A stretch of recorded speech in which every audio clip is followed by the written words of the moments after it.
The soul is by nature glorious because it's a part of God, a fragment of God. So the soul is by nature endowed with divine qualities. But we are covered in the materialistic concept. I am the body, I am the mind. And the mind is full of defects. Our consciousness is tied to it. That is why Lord Krishna has said elsewhere, a sage who is enlightened sees with equal vision. They are all divine souls. But right now, in our materialistic concept that we find ourselves, we do have in ourselves infirmities, defects, blemishes that we need to work upon. These are the defects in our mind. So he is presenting us an ideal. This is what spiritual elevation is all about. So he says, those who are not a source of annoyance to others. If you look on others as respect-worthy, why would you like to annoy those people? There is the story of Kulashekar and Nambiyar. Kulashekar was a katha-vachak. He used to give spiritual discourses in one town. And a lot of people would come and attend because of the sweetness in his discourses. There was another katha-vachak in the same town called Nambiyar, who was not so popular. For some reason, people didn't relish his discourses. So he would always be envious of Kulashekar. One day in a temple near his house, Kulashekhar's discourse was taking place, Ram Katha. A large crowd was coming on a daily basis, and Nambiyar's wife had also gone to attend. When Nambiyar came to know, my wife has gone to attend that guy's discourse, his temperature had already started rising. He went and stood by the doorway. As Kulashekar was discoursing, people were listening spellbound. Nambiyar was standing at the door and his temperature was crossing boiling point. Finally, he could not control himself and he said, "Why do you speak on the Ramayana when you have no understanding of it? You are a fool. And those who listen to you are bigger fools." There was stunned silence as Kulashekar became quiet. Nambiyar's wife, she looked, she got up and walked away. Nambiyar now started returning. When he reached home, his anger subsided and he began regretting what he had done. Why did I shout at him like this? What was the reason? A little bit of introspection made him realize it was his own envy and jealousy. So that kept him up all night. He was unable to sleep, just regretting why he had hurt such a pure soul. In the morning at 5 o'clock, he decided he must go and beg forgiveness. He got out of his house and it was still dark. He collided against someone who was standing at his doorstep, all huddled up in a blanket. So he looked carefully in the light and saw it as Kulashekar, the guy whom he had insulted. Kulashekar put his hands together and said, "Sir, I am so sorry. For some reason unknown to me, I hurt you last evening. I don't know what mistake I made. Please make me aware of it so that I can correct myself. Nambiyar melted in front of that humbleness and he embraced Kulashekar. So, look at the behavior of Kulashekar. He doesn't want to hurt anybody. That is a saintly nature. So the first one is Yasman no dvijate loke, who is not a source of annoyance to others. And the second part is Lokan no dvijate chaya, who is not agitated by others. Now, no matter how good you try and be, there will always be some people who will decide to be agitated.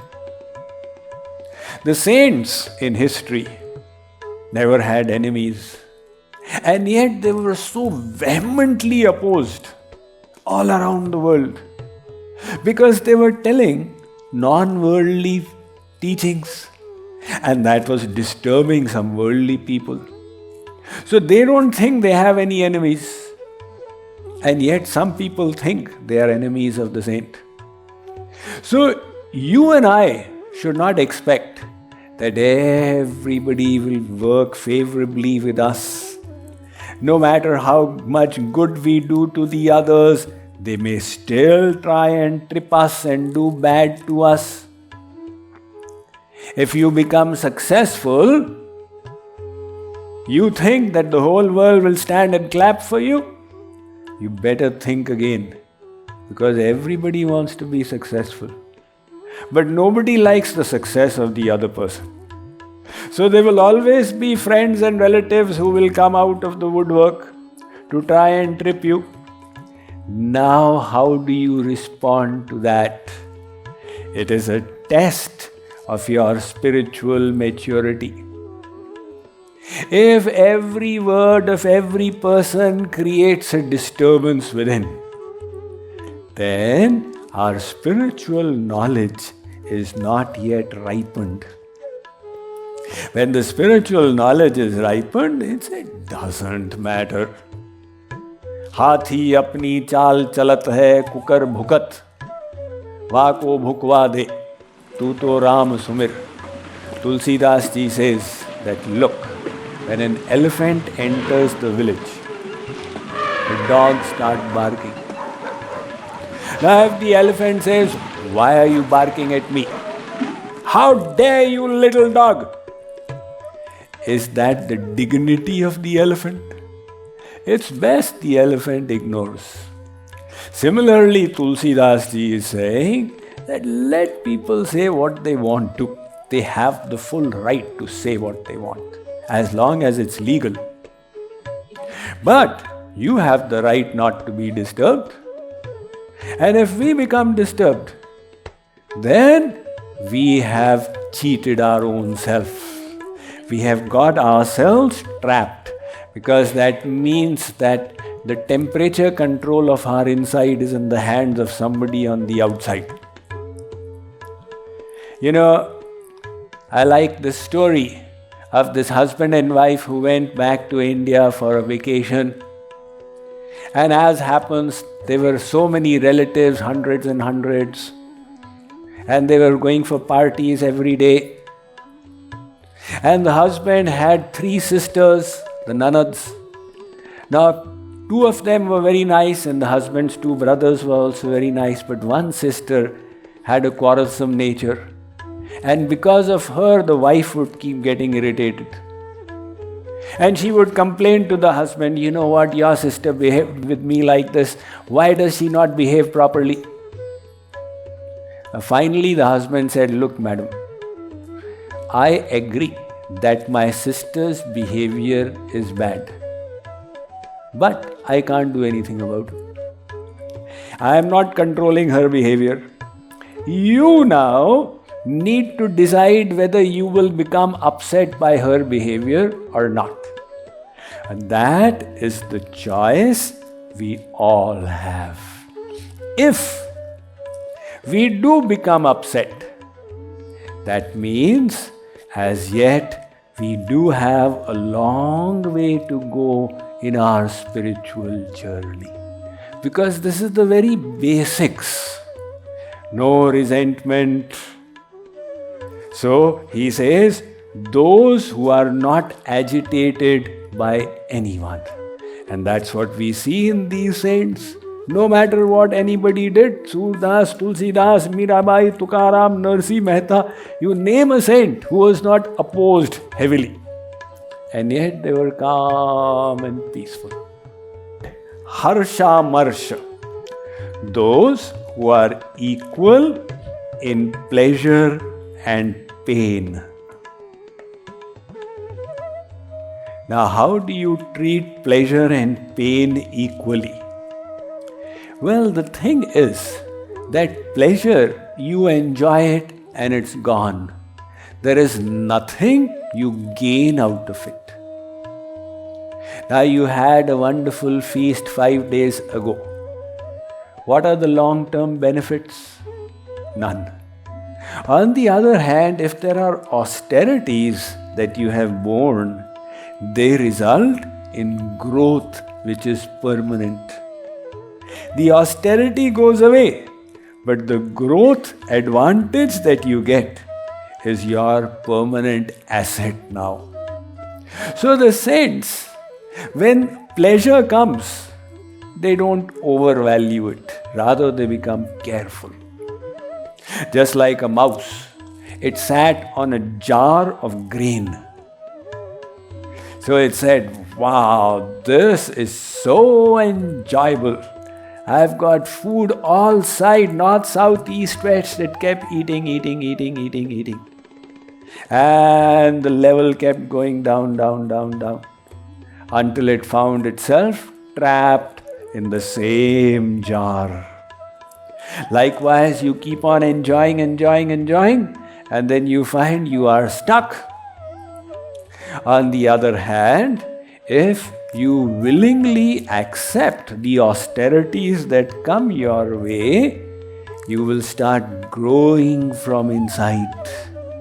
Like the mouse, there was a farmer who had a very loyal donkey. And the farmer would make the donkey carry burden from here to there, but the donkey was growing old. And one day that old donkey fell into a well. So the donkey was not worried, my master will come and save me. It started doing hee-haw. The master came and saw, oh my God, this old donkey is fallen in the well. So the master said, look, there is no point getting him out now. He is too old. Why labor unnecessarily? So he took the dirt with a spade and threw it. Let me bury him right here. The donkey was thinking my master will help, and he found the mud coming on his face. So he brushed it off and said, what was that? And then another pile of mud came, and another one. And every time the donkey would brush it off until he realized what his master is trying to do. He wants to make this his tomb. So every time the master would throw mud, the donkey would ensure that it was brushed up. And his level kept on growing until it reached high enough. And then it just jumped out of the well and ran away from the farmer's property as well. So that which was supposed to be its grave became a means for its freedom. Likewise, difficulties are only learning opportunities. So when this mindset develops, I have written a book on 7 mindsets. So the last mindset there is grow in the face of problems. So the saintly nature is that they say, okay, this pleasure, this pain, it is all alike. What is important is the inner growth that we accomplish. And that is why they are not disturbed.